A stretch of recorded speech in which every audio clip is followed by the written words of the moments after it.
And when they hear what has been sent down to the messenger, you see their eyes overflowing with tears. Because of what they recognize of the truth, they say, "Oh, our Lord, we believe, so write us down with the witnesses of truth." Yeah. So that's one of the verses that I think until now, it's stuck with me. After like the first 4 chapters, surahs, I was convinced that Islam is a true religion.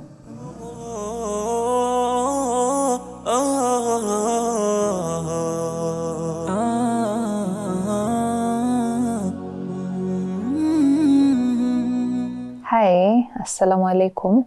My name is Wambui Githinji. I am a student at the University of Nairobi. Basically, I reverted to Islam on May 6th, 2022. That's this year. My life before Islam, basically, okay, I don't think it's anything out of the ordinary. I come from a family of 6, 3 girls, 3 boys, my dad, my mom. We've grown up together for the most part, but I've been in boarding. So I'd say most of my life maybe I've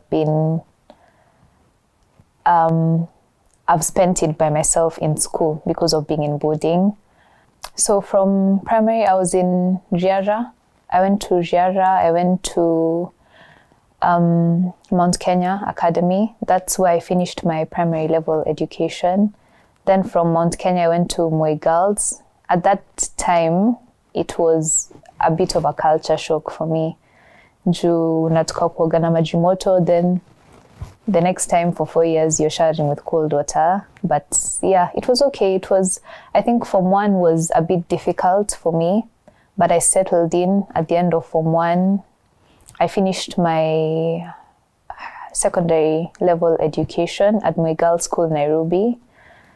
Then I joined Kenyatta University immediately after. So this was in 2018.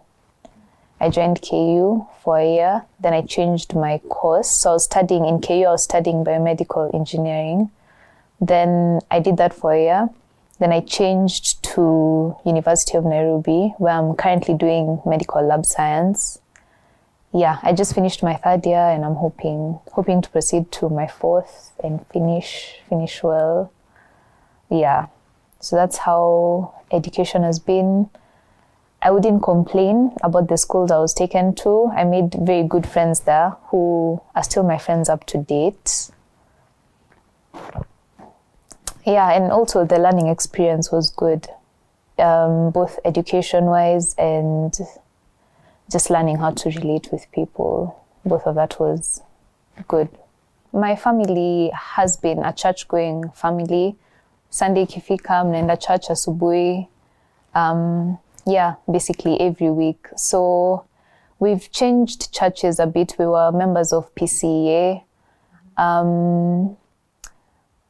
We've gone to Deliverance. It was basically regular. Every Sunday morning we'd be in church, unless maybe we're not around.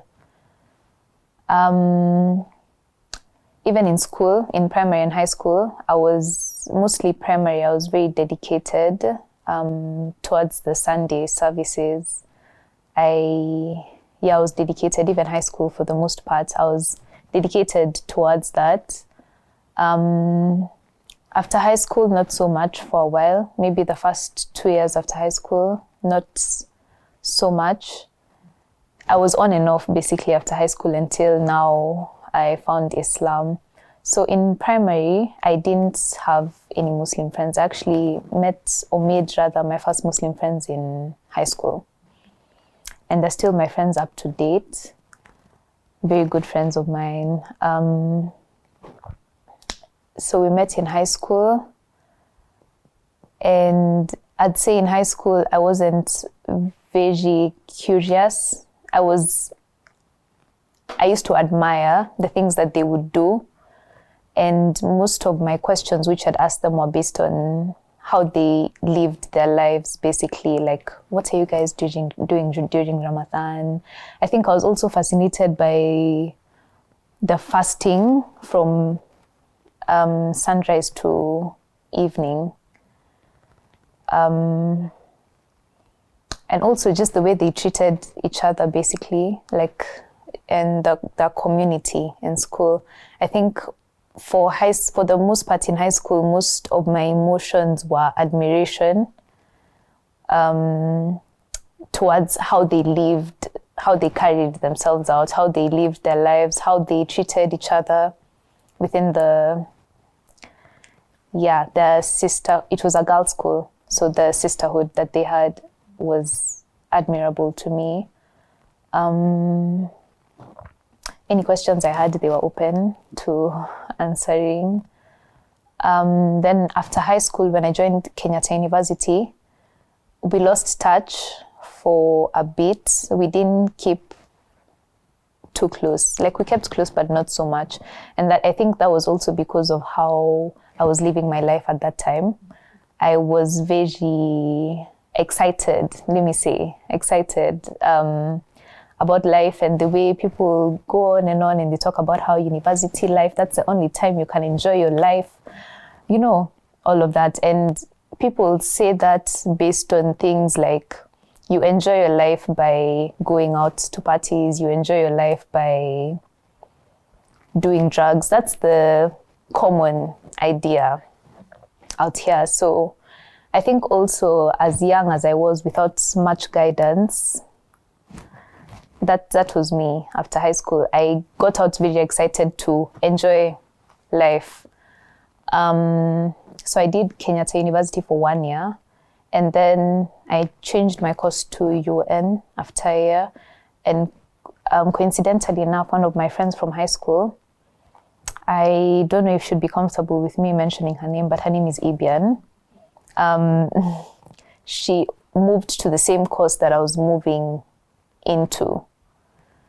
So we met, same class, same course, then, picked up the friendship from there. Tukwa tushaiko sana. We didn't have any bad blood or anything. So we just picked up the friendship from there.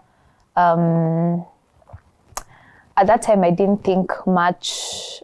I wasn't very curious as before, but I would still just admire. It was mostly admiration. Like, there was a curiosity of, why are you guys treating each other like this? Why are you doing this? Like, just, I'm interested in knowing why you're doing the things that you do in the way that you're doing them. This is 2019. So 2020, COVID came. We were mostly online classes. Then last year, actually, if I can refer to a text, I would just I would ask her questions on and off randomly. So there's a point last year that I asked her.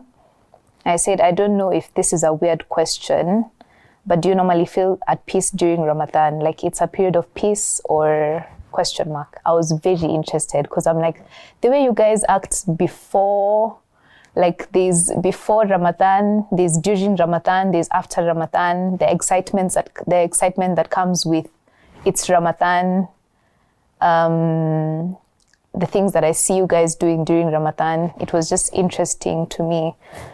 So she told me that it's you feel a lot of peace during that period, and I asked her, what makes it an ultimate season of peace? Is it the fasting and prayer? And I told her, if you feel like I'm being invasive, just tell me. But she answered all my questions very warmly. Then with some time, and also I had a period where I would just admire Muslims. Like, I don't know you, but I'm really just looking at you in so much admiration. I don't know how to explain that. Yeah, so with time, I told her that I'd like to learn more about Islam. This was just last year. I told her I'd like to learn more. During that time, there was an open day, a Jamia open day that was going. It was coming. So she sent me the poster. I came. I got my 2 cents. I came a bit late because I'd come from a class. So I got what I could get. I got the question and answer, like where people ask questions. That's the parts that I got. So people were asking about questions about interests in Islam. There's the idea that women are oppressed in Islam. There are those types of conversations going on.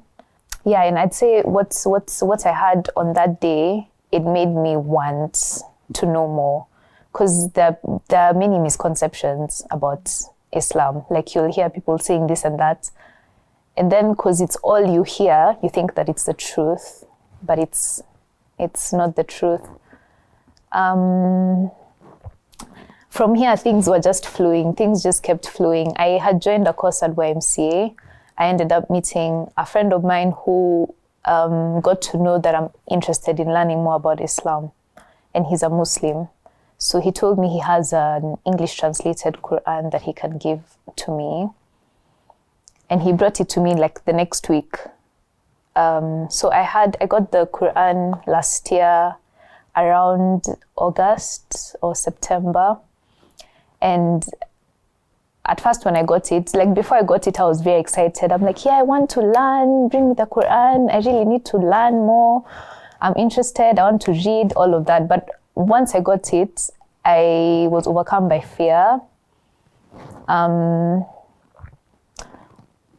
started feeling like I was betraying my religion. I started feeling like I was doing the wrong thing. For a while, I didn't actually open it. I kept it well, but I didn't ever open it to read it. Maybe just like to open and nachungulia kidogo, I'm taking pics, but yeah, I wasn't feeling comfortable. I think I was feeling more afraid. Then at some point, I think maybe in October or November, I began reading from Fatiha. So my first surahs that I read were Fatiha. I read Baqarah, Imran. I think it would be, for me, after like the first 3, 4 chapters, surahs, I was convinced that Islam is a true religion. I'm getting emotional.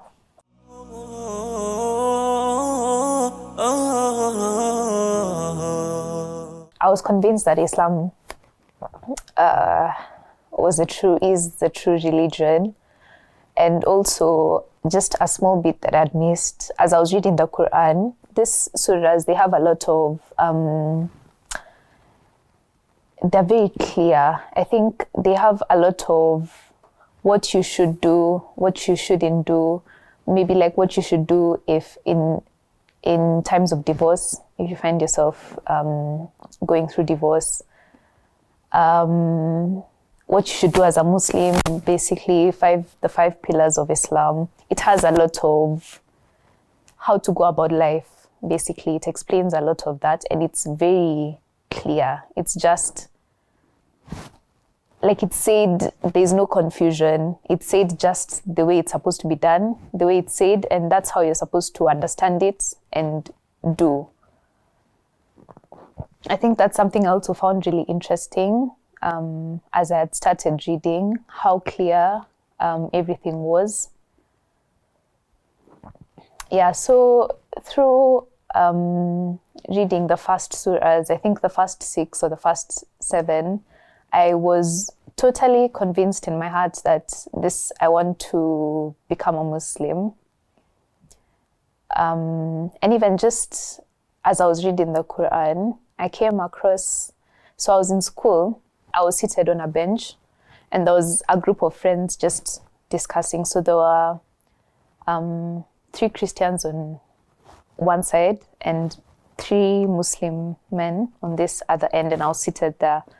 So they're talking, and one of the guys say, how something, though, I can't remember the conversation they were having, but he said, unaweza fanya hivyo aje, and you know, Jesus died on the cross for our sins. Then one of the Muslim men said, no, actually, us in Islam, we don't believe that. We believe that he ascended into heaven. So whoever was on the cross, the face was changed and Jesus ascended into heaven. And then they went back and forth like, no, that's not what happened. No. But for me, I was eavesdropping and I wasn't ashamed to. So I asked him, I was like, oh, really? That's what happened? That's what you guys believe? And he told me, yeah, that's what we believe. He explained to me. And I told him, okay, yeah, thanks. Like, thank you. And then he asked me why I seem to be open-minded. So I just mentioned to him, I'm actually reading the Quran. So I was just interested because that's information that I didn't know. Then he was like, okay, you can take my number if you have any question. I'll help you. Like, you can ask me any question, all of that. And that's another thing I found interesting along my journey is that everyone that I came across, whether we had history or not, they were very ready and willing to help and teach. Yeah, so that was nice. With time, during Ramadan actually, so we'd talk once in a while, and as Ramadan was approaching, because now this is this year, he tells me he has a seerah, and if I'm interested, he can give it to me. So yeah, sure, why not? And I started reading it. But at that time, I feel like I was already convinced, I was already a believer, and most of those moments in the seerah that I would read, I would find myself just wanting to cry for whatever reason. Then later, I got to a point where I was reading about when the Muslims who were sent to Abyssinia to talk to the king. And there's a verse that was revealed at that time that says, let me just read it out. And when they hear what has been sent down to the messenger, you see their eyes overflowing with tears because of what they recognize of the truth. They say, oh, our Lord, we believe, so write us down with the witnesses of truth. Yeah. So that's one of the verses that I think until now it's stuck with me. And another verse that I came across that stuck with me as I was reading the Quran, that's from Al-An'am, ayah 125, that says, those whom Allah wills to guide, He opens their breast to Islam. And those whom He wills to leave stray, He makes their breasts close and constricted as if they had to climb up the skies. Thus doth Allah the penalty on those who refuse to believe. Yeah, so most of these verses, I felt like they were talking directly to me. And I actually mentioned it to my friend who handed me the Quran. And I kept telling him, anytime I'm reading, I feel like it's talking to me directly. So any questions that I had, I would ask the people around me, because I had people around me and I'm really grateful for that, people who are willing to help. I think at first, at some point I started now feeling like the more I postpone taking my Shahada, now I started feeling like I'm betraying myself on this other end. So I had a fear of feeling like I can't make this big step and I don't really know, because I felt like I didn't know much, but I knew what I needed to know, which is that there's only one true God. I knew what I needed to know, but I felt like I didn't know enough. So I kept pushing it, and I was like, I kept saying, no, I'll do this later. In the future, yeah, for sure. In the future, I know. And I tell my sister, actually, I kept telling her, Shogo, you know, I'm going to become a Muslim. Oh, my sister's name is Shogo. I'm going to become a Muslim on one day. So at first she thought, and I'd also mentioned it to my brother, at first they thought I was joking. Like, they even started calling me, my brother started calling me Khadija. Like, oh, Khadija. Like, you know, as jokes. They didn't think I was serious, but I'd keep mentioning it, and I'd keep saying, in the future, I'm going to become a Muslim. And anytime I'd ask myself, why not now? It was about, I don't know enough. I haven't even finished the whole Quran. And I feel like I'd already started judging myself. Like, if I take this step now and someone asks me, have you even finished? Then I'm like, no. They'd look like I was just afraid, and I'd already started judging myself even before I took the step.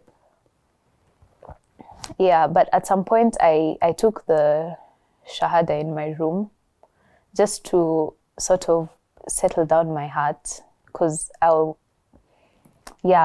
had already accepted it in my heart, and I'd watch videos on YouTube of other people's stories.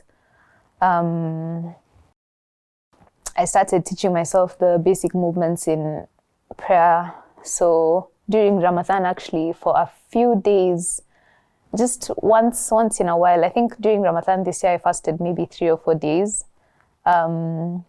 So anytime it was time to pray, I would just ningeenda tu nitawate from just information that I've gotten off the internet on how to perform wudu. I would go perform wudu, then just come, just do the basic movements in prayer, very once in a while. I think maybe I did that 4 times or 3 or 4 times. Or I would perform wudu, then read the Quran for maybe 10 minutes. So I just continued for a while. Like, I kept pushing it with the Shahada with the Imam. Because I think for me, I felt like that's the process that you need to go through. You need to go to an Imam. So for me, I was sure that once you take your Shahada, you need to have an Imam there with you, or someone reading it out for you to repeat. You need to have a witness, basically. So for this now, I just kept pushing it, and I would tell my friend Ibian, I'm going to do it after exams. Because during this time, we were approaching exam period. So I tell her, I'm going to do it after exams. I'm really feeling it. Like, I'm feeling it a lot in my heart. I was feeling it a lot. But I'd tell her, I'm going to focus on this feeling after exam, like trying to push it to the back of my head. But that was worse. Because I'd get home, I'm finding it so difficult to read for exams. Junataka tu and to absorb that type of content, and to go on YouTube and watch people's stories, and to go on YouTube and watch what Mufti Menk has to say to reverts. Yeah, so the first week of May, I told Ibian that I'd want to take my Shahada this week. And she told me, when you're ready, you'll let me know. So I think that night I just texted her and I told her I'm ready to go tomorrow. And at this point now, it was more of this, I'm doing this because this is what I want. And not everyone's going to be accepting of my decision. But then also I can't continue to deny myself Islam. Yeah, so we went to the mosque in Kenyatta. I took my Shahada with Abu Najma. I took my Shahada. He gave me my first buibus and hijabs.